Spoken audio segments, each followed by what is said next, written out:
use the mic. Okay, for those of you that don't know me, I'm Mrs. Robin. I am the current junior class counselor.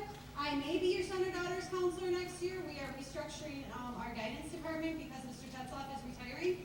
So therefore, we are going to be doing grades 9 through 12 next year, which means I may have your son or daughter, I may not. What I've told them earlier in the junior meetings is I've had them the last few years. I know who they are. I know senior year is a very important year for applying to colleges.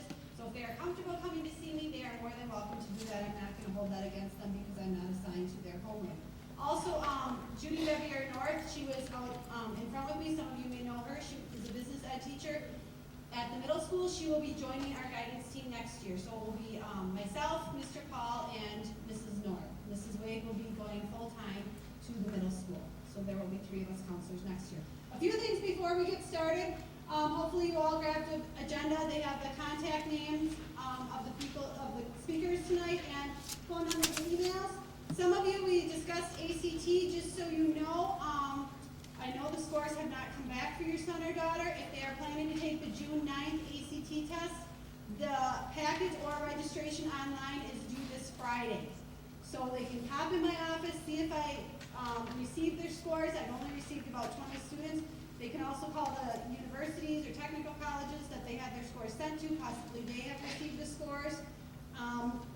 That's the best I can say, but this is due on Friday, mailed in, postmarked, or registered online. Another form you received is a blue senior privilege forms that allows seniors in good standing with a certain GPA and academic eligibility to be able to leave school for 1 hour during their senior year. I passed it out tonight because we have parents. A lot of times we have trouble getting the parent signatures back. So if you want your son or daughter to do this, you want to fill it out tonight, just leave it with me after the program and I will get the paperwork going with Mr. Murray. Mr. Murray also wanted to attend tonight. We had a prior engagement, so he just wanted me to pass that along with you. So we will begin our program. We'll just kind of follow along. I won't come up in between and introduce each speaker. They'll kind of just introduce themselves and go over some things. If you have questions afterwards, they'll be available a little bit afterwards for you to speak with them. So we will first start with Accuplacer, our scholarship coordinator at the high school. I hate talking into a microphone because I move around a lot and I'm going like this and my voice sort of goes in and out, so bear with me, please. I've had this job for a multitude of years. I started it in 1976. So it's fun to look at the audience and realize that a heck of a lot of you were students that I dealt with way, way, way back in the 70s and the 80s and whatever have you. And now your sons and daughters are here at the high school going to be seniors next year. As we said back then, and as still holds true, Merrill is very fortunate. I am willing to bet we probably have the largest scholarship program in the state of Wisconsin. I have never heard of anything that comes close. The Milwaukee Sentinel did a story on us about maybe 15 years ago. And at that point in time, they stressed the fact that it was the largest scholarship program in the state of Wisconsin. And I think we're still pretty much holding our own. We give out between $500,000 and $700,000 in local money every year. And there is probably another $400,000 of outside scholarships that come in from the schools that the students are going to be attending, from workplaces of the parents, from fraternal organizations, from all kinds of other sources. So you're lucky to be here. The problem is that not everybody can get a scholarship. We have about, I think we hand out about 75 different ones. And there's more than 75 people that apply for them. Some of them do give multiple ones, though. But we'll talk about what's necessary and what you should keep in mind if you want to get a scholarship next year as a senior. My job now, I'm not in the guidance office per se anymore, but I do work with a lot of seniors, talking to them about going on to school and finding money to do it. My title is Scholarship Coordinator, and basically that's all I do. worry about scholarships for the students, try and recruit a few more, whatever happens. Throughout the year, I edit a little newsletter called Scholarship News Notes, not very original or anything, but it serves the purpose. And this will go out about once every 5 to 6 weeks to the parents of any senior student. And in it, there'll just be some little news things that I think you should be aware of about applying to schools, taking the ACT, filling out financial aid forms, multitude of little things. Then what the back of it will be, maybe 1 or 2 pages of outside scholarships that have come across my desk. These are ones that come from places like the Wild Turkey Association, or from Walmart, or from Cellcom, or from, I can't begin to name them all, but there are literally hundreds that I will advertise throughout the year. In the news notes, I will give you a brief description of the scholarship, who is eligible for it, the due date for it, and then how to get a copy of it. We always have paper copies in the guidance office, except more and more and more of the people that give these scholarships are going to the internet. And when that is the case, we'll give you the internet address so you can access it there. Parents, make your son or daughter apply for anything that they might possibly be eligible for. I can give one example that is just sort of interesting. There's one that pops up every year, and it's the Wisconsin Towns Association. It's got a couple more words in the title. But several years ago, I had a phone call from someone involved with that scholarship that said, would you please recruit me some kids to apply for it? Our deadline is next week, and we don't have a single application yet. So I scrounged up a couple people. It involves writing a long essay telling what township government means to you. That's not exactly an easy topic, but if you scratch your head, you might be able to come up with something, who knows? And they do give a bunch of money. Okay? But anyway, this newsletter goes throughout the year listing all the outside scholarships. Those are ones that the school has no connection with, that we have no control over. The ones we do have the control over, we call local scholarships. Your son or daughter only has to worry about one of them right now when it comes to applying for it, and that's the Anson to Notre Dame. A couple of points on that. I had a meeting a couple weeks ago for any student interested in applying for the Anson, and I had a group of young men and women come in. Since that time, I've had a look at the ACT scores that came into the guidance office. As Mrs. Robbins said, not many came in, but we did have about 22, 24. Of the 22 or 24 that came in, there was not one with an ACT score that Notre Dame would recognize. To get them to even look at your application, well, they look at it, but to get them to even consider your application, a minimum of 30 is necessary. If you want to win the Anson Scholarship, in case there's somebody here that's never heard of it, it's a full ride to Notre Dame, absolutely everything included, including an allowance to do your laundry. But anyway, if you want to be seriously considered for it, they are looking at 32 or better. And the reason for that is the average score for last year's entering freshman class at Notre Dame on the ACT was 32, which is whopping high.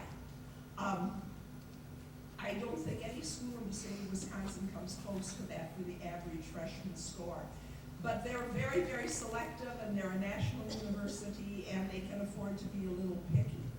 So if your son or daughter is interested in the Anson, if there's first time they take the ACT, if they don't quite measure up, have them take it again, and again, and again. Hopefully you can jump a point or so each time, although that's no given. You can also drop a point or so, I imagine. As long as I'm on ACTs, as Mrs. Robin noted, The deadline for the June date is this Friday. Any junior at all should take it their junior year for sure. Don't wait till next fall or whatever. At least it's going to show you what you're capable of. And if you feel you have to take it again, you're going to have time. Who should take it again? It depends. You should have a respectable score. The colleges that are here can talk to you about what they're looking for. I can talk a little bit about St. Norbert. St. Norbert is a private school, gives a lot of scholarships. And one of the parts of their scholarship is based on grade point and ACT score. What's the top ACT on your scholarships? 28 or better? It depends. Okay. It depends how well they do with their GPA. You know, we fluctuated. If they do better on the GPA, maybe not so High on the high on okay. ACT, and it depends. But anyway, they want something respectable. 21 and 22 may get you into some colleges. It's not going to get you anything called a scholarship from any place, I don't think. So just do your best. Look at the percentile ranking of your score. And that should give you a good gauge of where you should be. The higher the percentile ranking, the better you're going to be. Okay, when it comes to our local scholarships, the ones that basically consider ACT scores as part of your application are the Gensel and the O'Reilly. These are the major scholarships to Madison. They do not provide a full ride, but they do provide a pretty major portion of it. So for people that are interested in going to Madison, interested in applying for the Gensel and the O'Reilly, please do your best to have really pretty ACT scores. What do you do about, I just want to finish up with the answer a little bit. If you're going to apply to Notre Dame, you have to write to Notre Dame to get an application blank. They will not send us a stack of applications that we hand out to the kids. The reason for it is when you write to them and say, please send me an application, they start a folder with your name on. And from that point, anything that shows up with your name on it goes into that folder. So right from day one, they know that you're interested in it. So when they send you back the application, fill it out as soon as possible by December 1st at the soonest. Their deadline is not until January 1st, but for the Ensign Scholarship, they want it in by December 1st. Okay? The other local scholarships,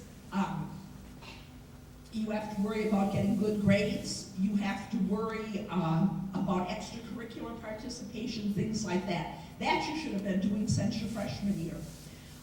But as far as actually applying for them, you don't have to worry about it until next late winter, early spring. I always schedule a meeting for parents. It's usually held the last week in February, the first week in March, right around that time.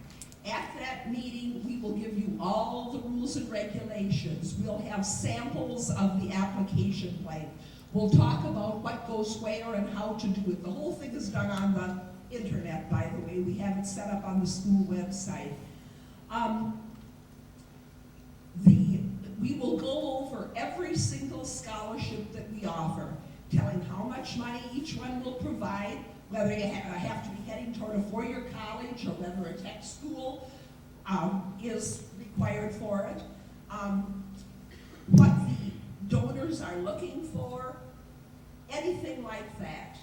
And as we go through that meeting, you should sit there with a pen in hand and check off every scholarship that you think your son or daughter would qualify for, and then they can apply for those. I'll talk about the actual application method in a minute.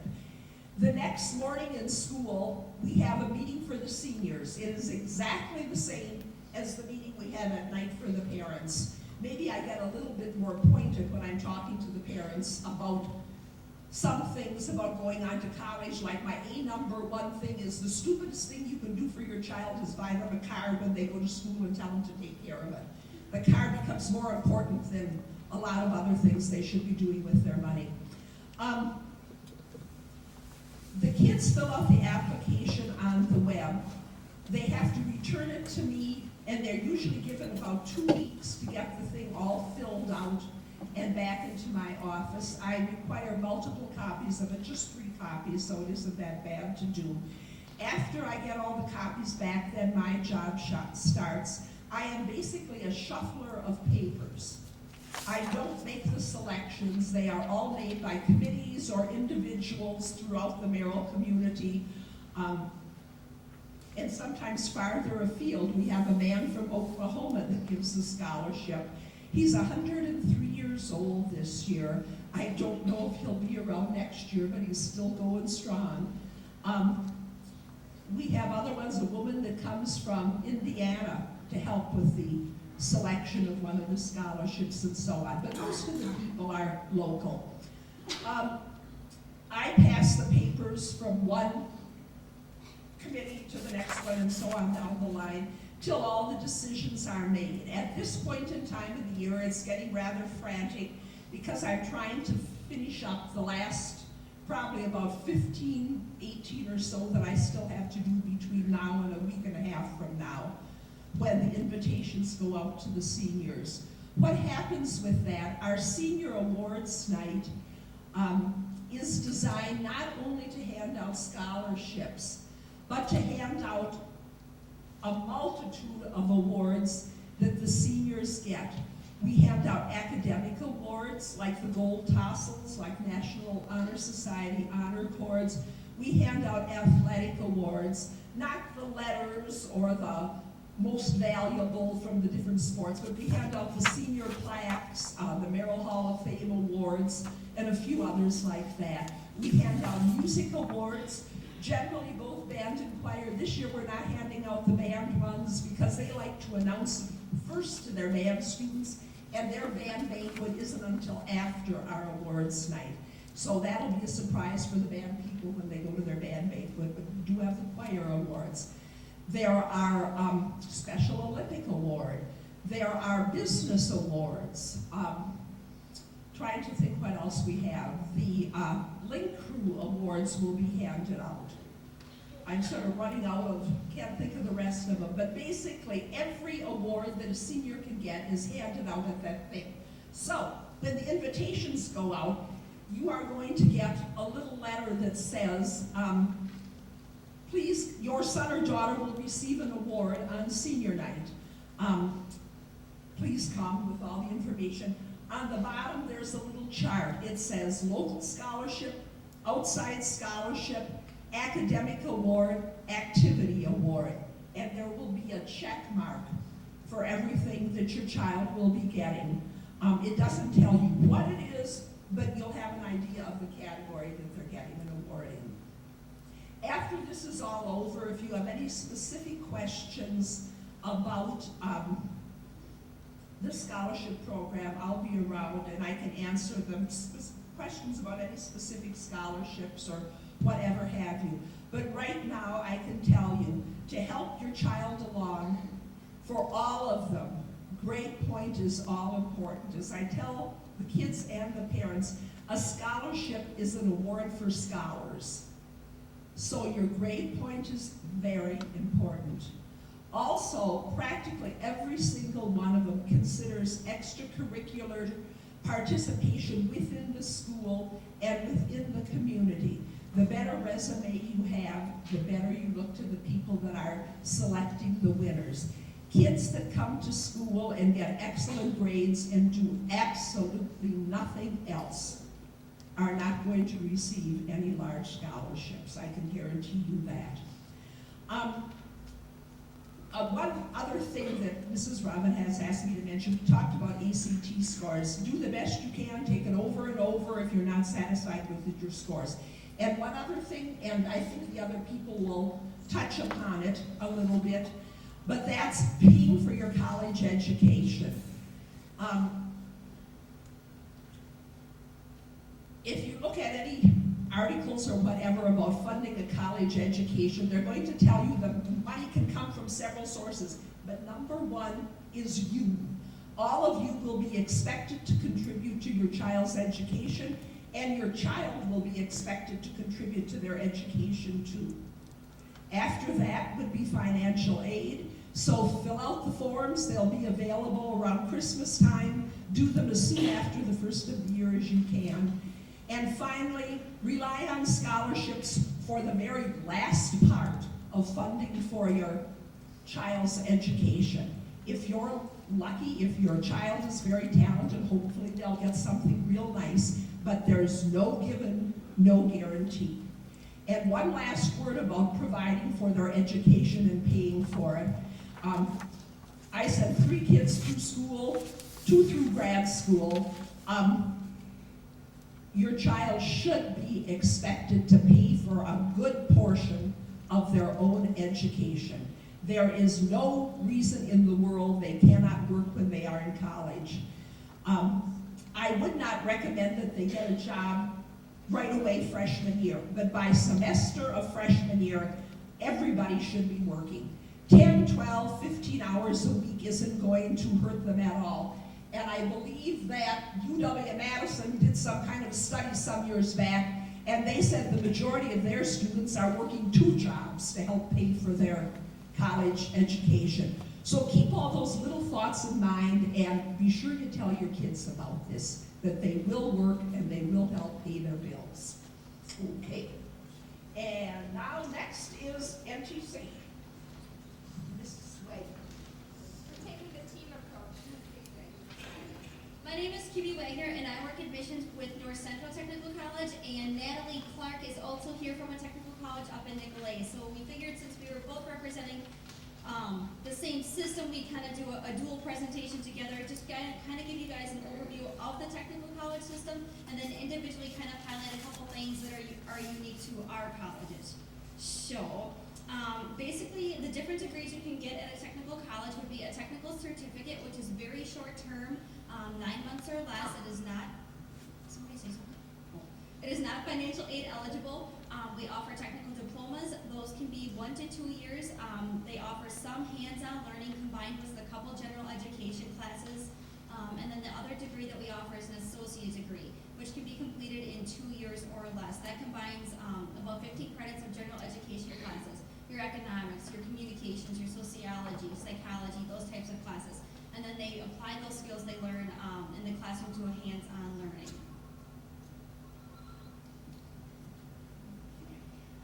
I'm also going to talk to you about the top 10 reasons why to attend a technical college, and Natalie was kind enough to print those off, and she has them available on her table.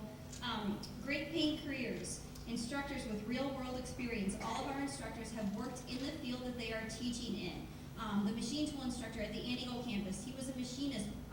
He didn't go to school to be a teacher, he went to school to be a machinist, found a job at NTC, and is now using his real-world experience in the classroom. He can share with students the work environment, the pay, the hours, that type of thing, which also ties in with the hands-on learning. Affordable tuition.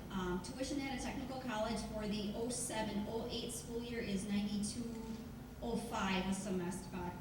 Credit, thank you. Smaller classes. Average class size at NTC is probably going to be about 10 to 15 students. I don't know if Nicolay's comparable, yeah. So a lot smaller classes. You wouldn't have a psychology class with this room filled with people, 120 people who you don't know, maybe you know a couple of them. Your class is going to be a lot smaller, a lot easier to ask questions, group projects, build relationships. Strong job placement. Technical college graduates often find a job within 6 months of graduation. I think our statistics are about 94%. Yours is probably give or take a couple as well. Great people and social activities. There's more to do than just go to classes. Lots of different clubs you guys can get involved in, that type of thing. I'm sure a lot of you are active in high school. Follow through with those activities like Kathy was saying, looks great on her resume, build those activities. Flexible class scheduling. Technical colleges are really starting to focus on this right now. Online, evening, weekend, daytime, a lot of different delivery methods to fit in with your schedules. We understand that you're not just students, that you have lives. Maybe you're working, maybe some of you are parents, whatever the case may be. We try to tailor around that. Credit transfer to 4-year programs. A lot of our credits transfer into the 4-year system, and I'm going to talk a little bit about our agreement with MC, and then what you can do from there. And finally, over 300 career choices. NTC offers over 40 different programs in 3 different areas. Together, there are 16 technical colleges in the state of Wisconsin, and they offer over 300 programs. So even if you or your children think of a program and they don't see that NTC or Nicolay offers it, talk to us, talk to your counselors. They have information about all the different technical colleges in the state, and we can find what's right for you. So Natalie? Can you say something? Okay, like Kimmy said, my name's Natalie Clark. I'm from Nicolay College up in Rhinelander. How many of you have been to Rhinelander? Besides the group that came this morning. Long day. Okay, I'm going to true confessions here. I'm shooting from the hip. I had a very nice agenda that was well thought out, planned out, and I left it on the printer in my office. So, here we go. Like Kimmy said, there are 16 technical colleges in the state. Nicolay is a little unique in that we are one of 3 that we offer the university transfer program, which I'm sure some of you have heard about. And I will be talking about that in a little more depth. It is our largest program for student body, and that's obviously where you can get your first 2 years of general education requirements under your belt and transfer to any four-year institution. Primarily, we transfer within the state of Wisconsin. We do send a lot to Minnesota as well, and also out of state. So, just a few highlights. I'm trying to think what Kimmy didn't cover within the technical college system. Obviously, with the 16 schools, there are over 300. One thing that I've noticed, I came out of the UW system, and quite honestly, I love my education. I noticed that the technical system is able to adapt to the needs and the changing economy and environment immediately. I've been part of a lot of committees that, you know what, there's jobs in this area, let's get a program going. So the technical college system, one of their missions is to adapt to where are the jobs and how do we get that specialized training. So that's something that's kind of, I don't know, it's been neat for me to see. It was a different side from what I was a product of, and both are definitely good, but it just serves a little bit different market. Right now, I know that they say of all the newly created jobs, about only 21% are requiring a bachelor's degree. Bachelor's degrees are great, go off and get them, but just know that when you graduate and you pay back those school loans, you want to be able to get a job. And I think that's important to consider. I have a husband who I love to death that has, Tracy already heard this morning, 7.5 years of college under his belt, and he doesn't make a whole lot of money, and he's been job to job in education, and he's very happily employed at the moment, but not making a whole lot of money, and our debt load is like this. So, you know, there are options for students to consider. 97% of the technical college grads are satisfied or very satisfied with their education. More and more, and I think we'll see this increasingly in the future, you're seeing more students from the technical system graduate four-year universities, and that's in addition to those coming out of the transfer programs at Madison, Milwaukee, MATC Madison, MATC Milwaukee, and Nicolay. I think if it's okay, Kim, I'm going to go ahead and talk a little bit about Nicolay. Okay. All right. A couple highlights. We obviously have well over 30 programs at Nicolay College within business, health, we've got criminal justice, biocosmetology, culinary arts. I would say a couple of the programs that are specific to Nicolay, the one that we are the only college to have is land surveying. It's similar to like a civil engineering. We are the only program in the state for a 2-year associate's degree. If you like math, you better be good at it. There's a high level of math required for that. That program is 2 years. And when we say associate's degree, 2 years, keep in mind it's almost 70 credits. So you better be taking 16, 17, 18 credit semesters if you plan to get out in 2 years. And I think that's the same for bachelor's degrees. You think 4 years, I mean, it took me 5. And so I think a lot of people can't get out in 4. I think the private schools get students out in 4 years, do a good job at that. But I think more and more people, you know, if you change your majors, you might be in school for 4.5, or 2.5, or 3 years. Land survey, we have an articulation agreement. You may transfer that program to St. Cloud State over in the wonderful state of Minnesota for a Bachelor of Science in Land Surveying and Mapping Sciences. So that's a popular program where we get students from all over the state. Nicolay is a small school. We have about 1,400 to 1,500 students. Class size is definitely small, depending on the area that you're in. When you get into the upper level math and sciences, class size goes down because not everyone's in a Bachelor of Science degree. So you're heading into your senior year, don't take blow-off courses. I know there was a report that ACT put out that regardless of whether you're going to a 4-year, a 2-year, or entering the workforce in some kind of work-based training, you still get skills in math and reading and English is very, very, very important. Our average ACT score coming into NICLA transfer program is between 23, 24. We can work with you where you're at and give you the remedial courses if necessary. But it's just something, don't blow out that senior year, don't blow out that ACT exam. We do have a separate placement test for our transfer program. We'd like to see the ACT exam. For some of you, I know we are implementing the UW placement test for English and math, so that will be expected, you know, if you guys by the time you get there. So, couple things, our cost, she mentioned $92.05 per credit. Transfer program is $124.70 for this upcoming year. I think it boils down to about 60% of the average of the UW for the transfer program. The associate level courses, again, are a little bit less, $92.05 per credit. Just want to hit a couple things, what we have coming. We have a building trades technical diploma coming fall 2008 with transfer to Stout for the bachelor's degree in the, I forget the exact name, something in construction, so that will be available fall 2008. Our nursing program, we've kind of tightened in the reins on what is needed to get in. Besides the general CNA, 2 semesters of chemistry, you need to know it's rigorous. We are now requiring the NLN exam, which is the National Nursing Exam. You will be required to meet certain scores if you want to get into the program. So I think what that'll do is alleviate the wait list and get people on the wait list that should be on the wait list. So those are a couple key things.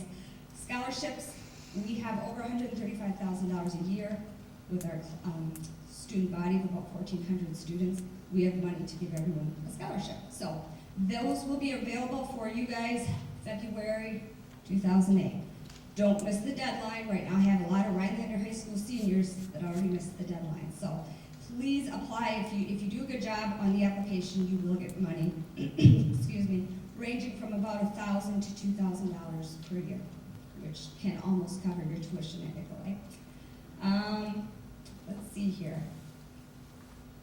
One thing I'll mention, and my table's out front, we do have an agreement with our transfer program, and let me just quickly explain that, and I'll turn it back over to Kim. With the transfer program, I think because we are only one of 3 that offers this at this point, you are able to transfer to the 4-year institutions, and we do have a transfer agreement with UW-Madison. A lot of our students have transferred there without that agreement, but we do have something that's in place. If you are an incoming freshman into college, you sign an agreement saying, this is what I will do, and if you meet those requirements, you can get into UW-Madison. It doesn't guarantee you admission into a particular program. That's a separate process, but those contracts are actually out on the table, so feel free to grab them and take a look. I think I will turn this over to Kim to talk about NTC.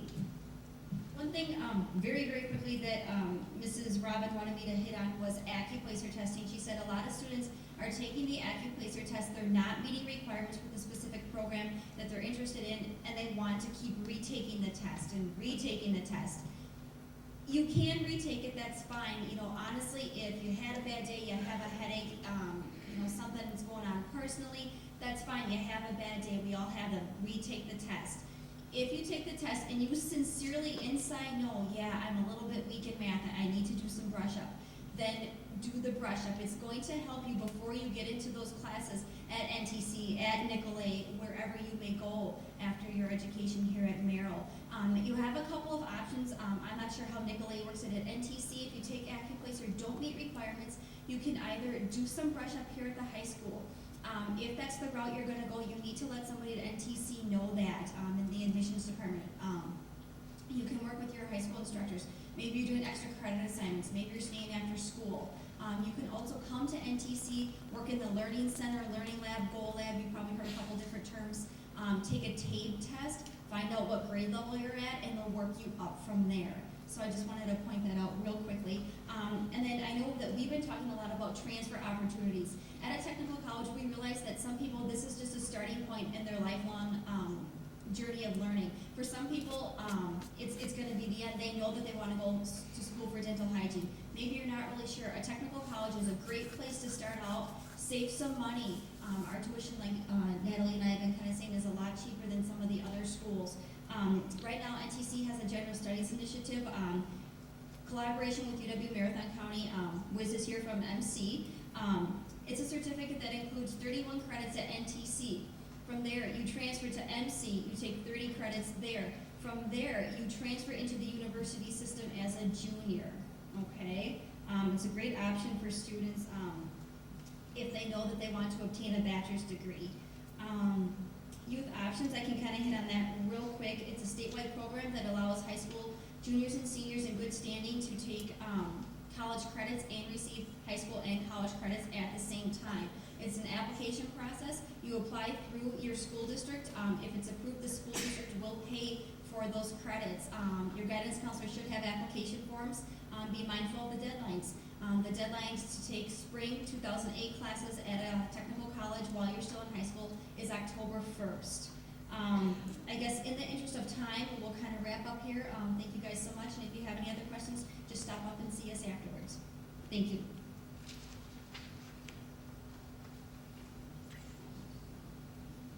Thank you, ladies.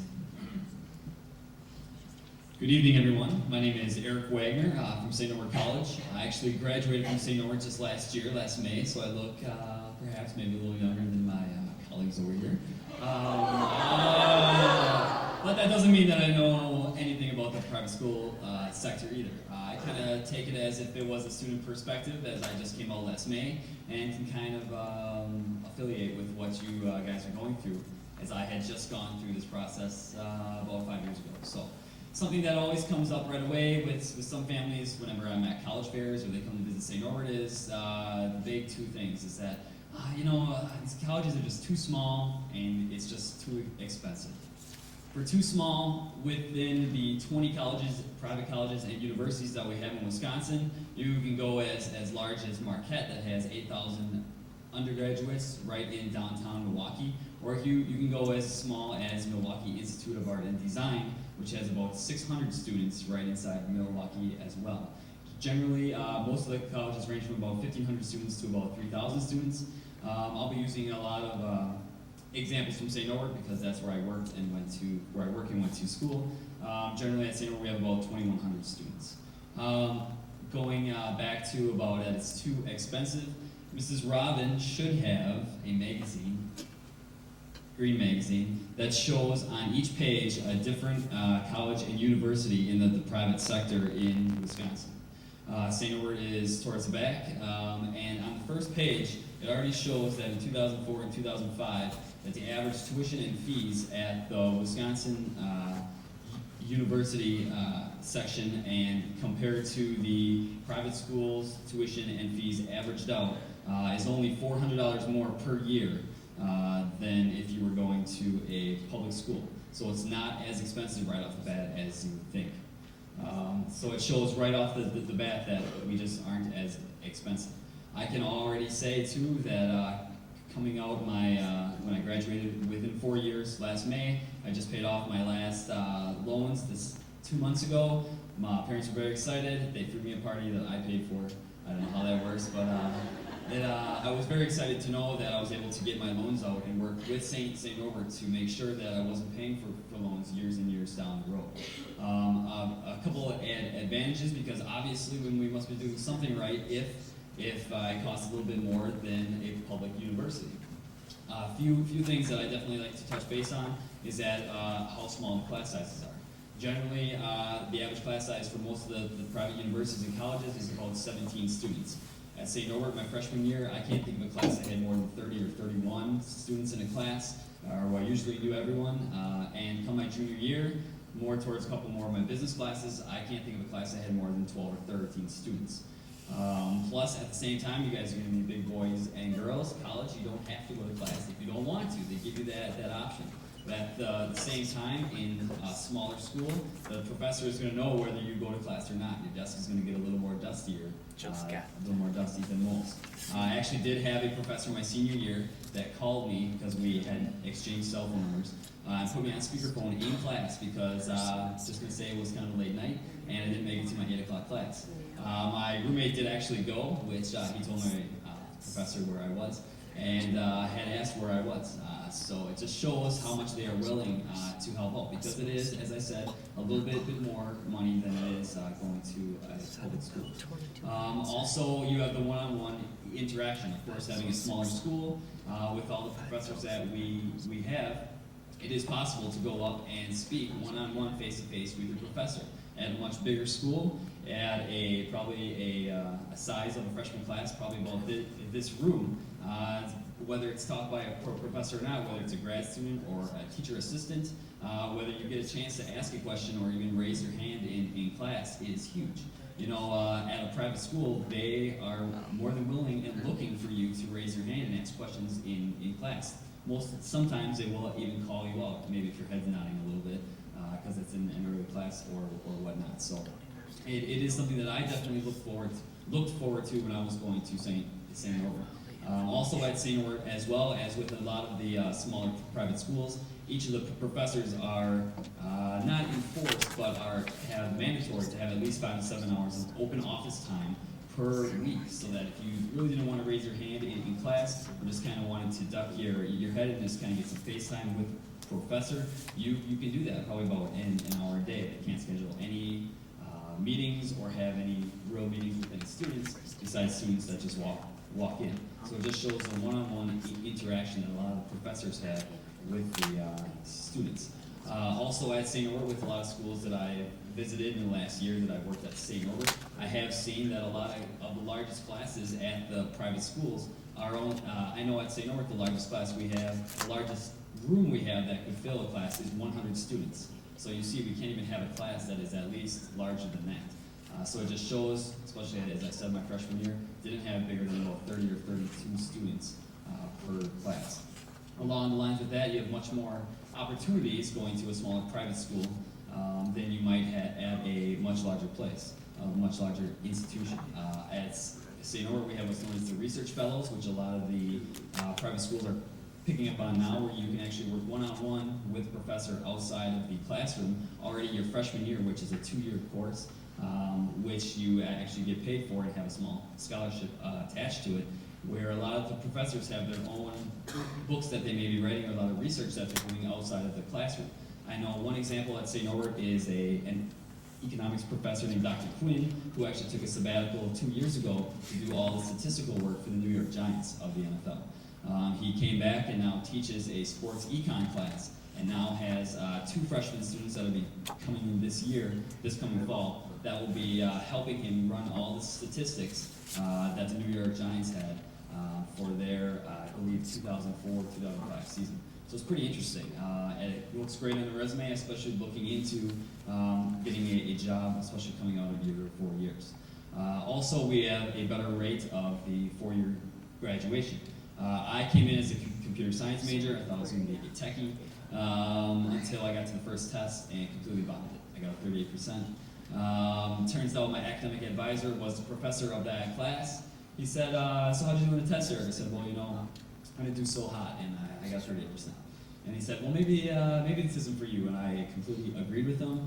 He moved me right into business, which soon was my niche, halfway through my freshman year, and was still able to graduate in 4 years.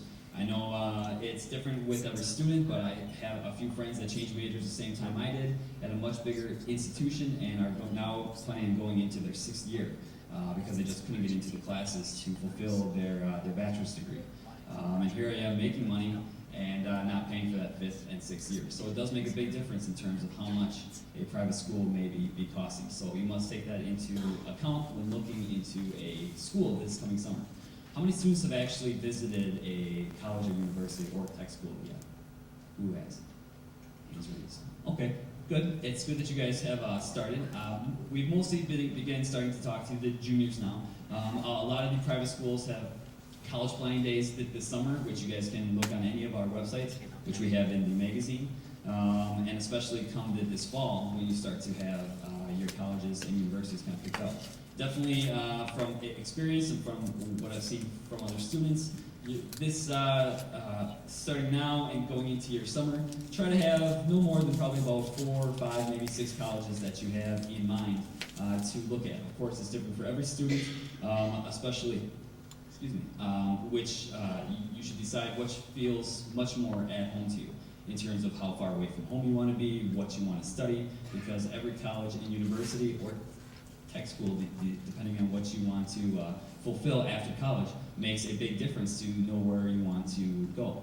I can remember, I actually am from Wausau, Wisconsin, went to Newman High School. Don't hold that against me. And actually had a friend that had applied to 14 different schools, was accepted to 14 different schools, had them all posted, tacked onto her wall. Her mother was so excited, was tearing up, and I said, "So where are you going to go?" She's like, "Oh yeah, that's a good idea. It's May of my senior year. I should probably decide which school I'm going to plan on." So please don't plan. We usually say about maybe 5 or 6 schools at the most, and then once you get into your fall semester, these other guys might think a little different, but probably only apply to about, at most, about 3 schools, so that you at least have it rounded down, so that if you're not like my friend Susan, who has been applied and admitted to so many schools, you at least have an idea of where you're planning on going to. Also, with the private schools, including St. Edward College, we look into every ACT score that you guys take, especially at St. Edward College. Some schools, especially when you're visiting, make sure they look at which ACTs they're going to be looking at. Some schools, not so much maybe in Wisconsin, but in the Midwest, some may only look at the best score, some may look at your worst score to see how well you prepared yourself the first or second time. Some may look at the first score that you took, and some may look at your last score. At St. Norbert, especially, and some of the other private schools as well, we'll look at the top 4 composite scores from the times that you took it.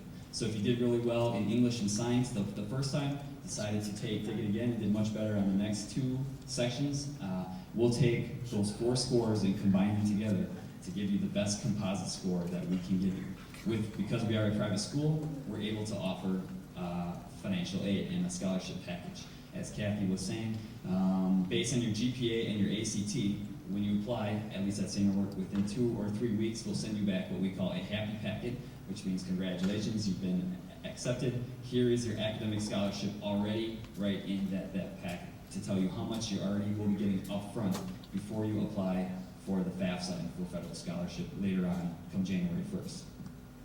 A kind of a short story that I always tell students and parents, because the ACT is kind of important, it's a little stressful, kind of nervous about it. The first time that I took it my junior year, I was kind of nervous, excited. I was headed towards the MC to take it, and when I got there, I forgot my ID. And everybody knows you need 2 or 3 forms of ID and a tattoo that says your name and when you were born.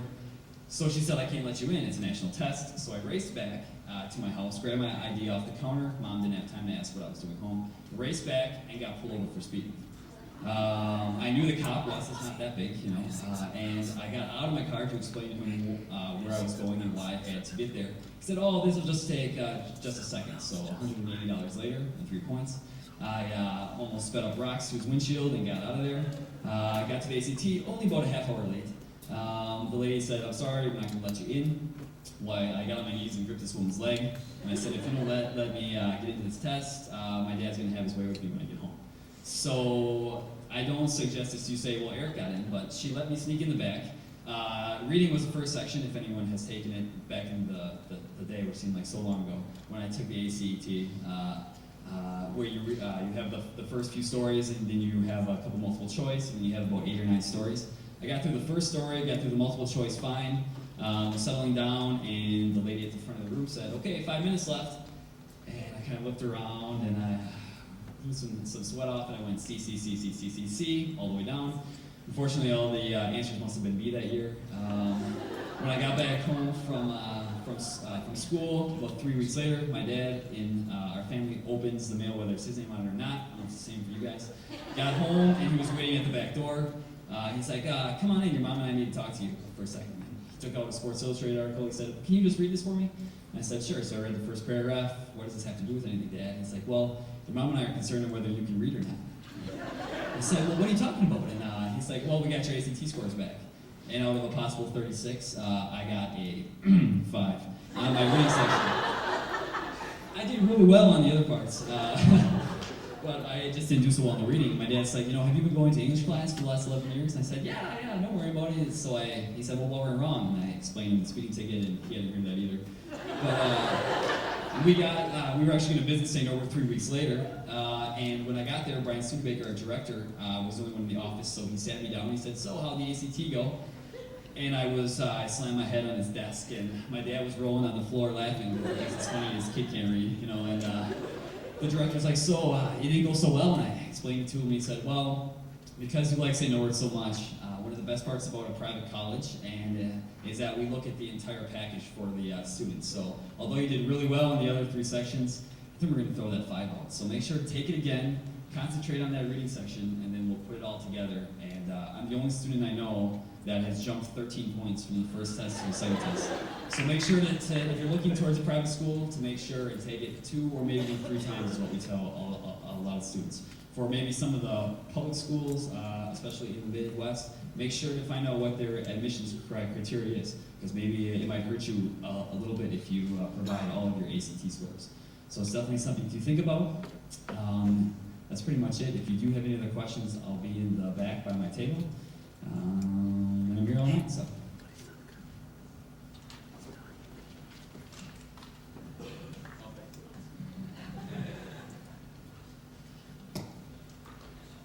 Can you hear me? It's a theater room. You can't hear me? People in the back, can you hear me? Yeah. Eric talks about being the younger. I've been doing this longer than when before he left high school.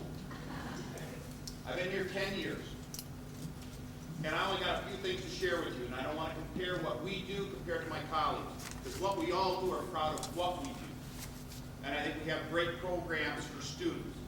What I want to do is impress upon you how you go about looking at school.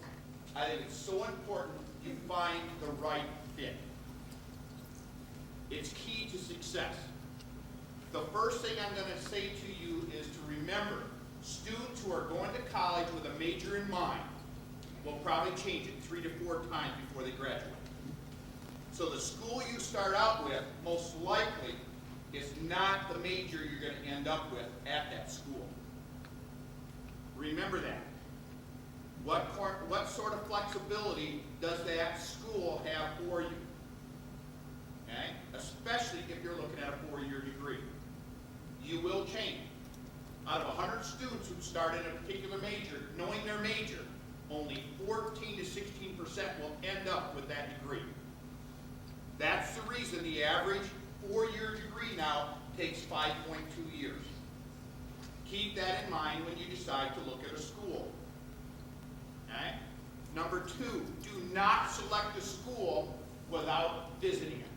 You've heard my colleagues already talk about it. Do not visit a school just to go down there and see how nice the pomp and circumstance is. Go in and find out if it fits you. At UWMC, some of you do not want to be in a class with only about 25 students. You want to feel a bigger environment. For others, you are going to be intimidated by being in a class with a couple hundred students. Find out what fits. It's important that you look at it that way.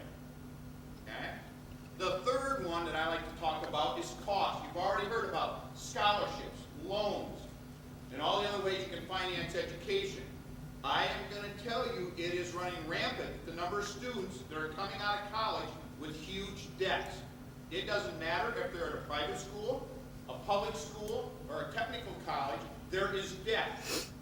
Parents, can you imagine your son and daughter in 5 to 6 years, or even in 3 to 4 years, with a $20,000 debt and a $35,000 income to get started in the real world?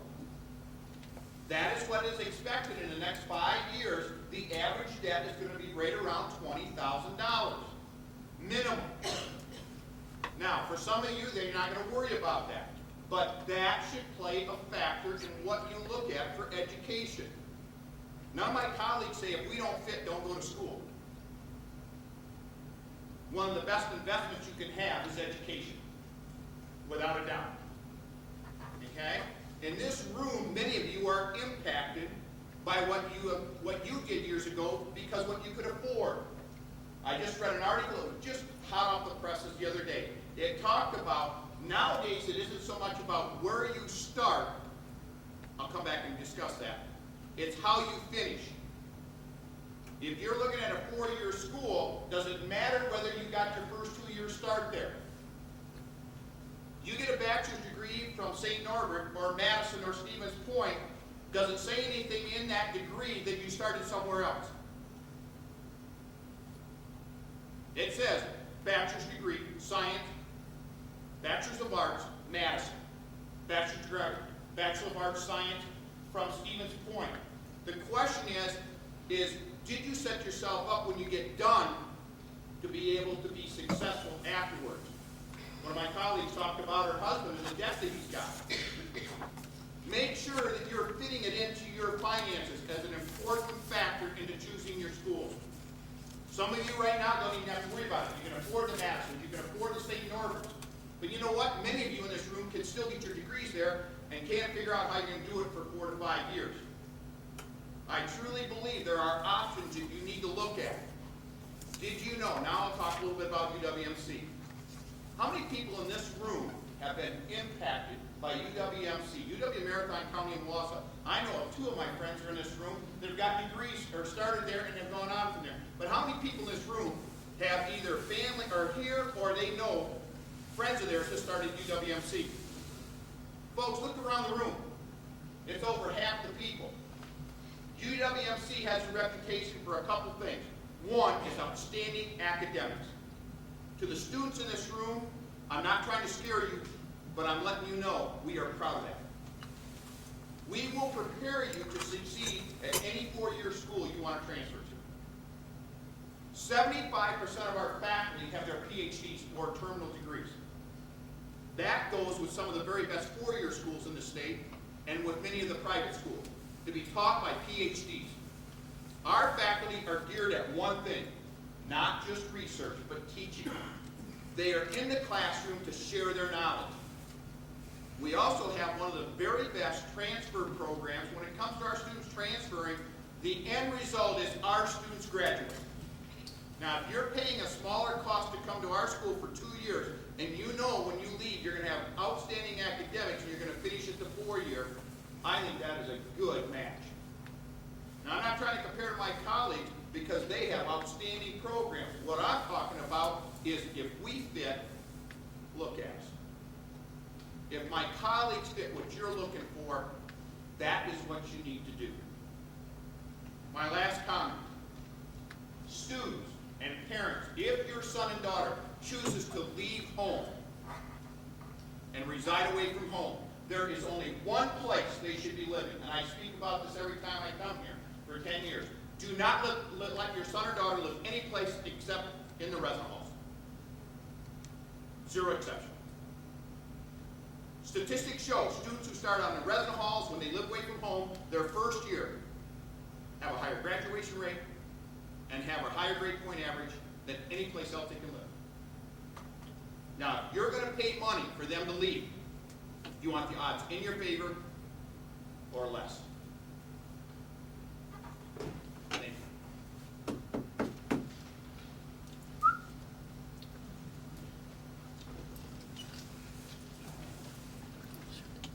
Hard to believe it's going to be August. I know, for all those mothers